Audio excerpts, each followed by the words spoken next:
සියලු දෙනාම කවිස්කේල්ගේ YouTube channel එකට පිළිගන්නවා. පසුගියදා පැවැත්වුණු පහසේනී සිස්සත් විභාගයේ ප්‍රතිඵල නිකුත් වන දිනය පිළිබඳව විශේෂ නිවේදනයක් නිකුත් කරලා තිබෙනවා.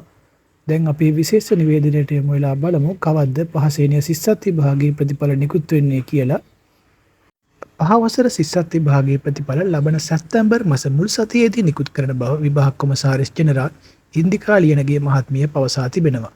විභාග පිළිතුරු පත්‍ර ඇගයීම් කටයුතු මේ මාස 20 වෙනිදා ආරම්භ කර 25 වෙනිදා වන විට අවසන් කිරීමට නියමිත බවයි සඳහන් කරලා තියෙන්නේ. විභාගය සඳහා සිංහල මාධ්‍ය අයදුම්කරුවන් ලක්ෂ 2ක්ද දෙමළ මාධ්‍යයෙන් අයදුම්කරුවන් 70000ක් ලෙස සමස්ත අයදුම්කරුවන් 2,94,000ක් පෙනී සිටි බව විභාග දෙපාර්තමේන්තුව වැඩිදුරටත් සඳහන් කරලා තිබෙනවා.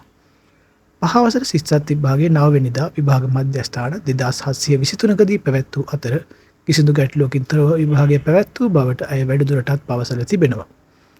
මේ වගේ වැදගත් වීඩියෝ නිතරම බලන්න අපේ කවිස්කේල්ගේ YouTube channel එක subscribe කරලා එකතු වෙන්න. පහසේනී සිස්සත් විභාගයේ ප්‍රතිඵල ගැන අලුත් අප්ඩේට් එකක් ලැබුණු ගමන් අපි ඔයාලව දැනුවත් කරන්න.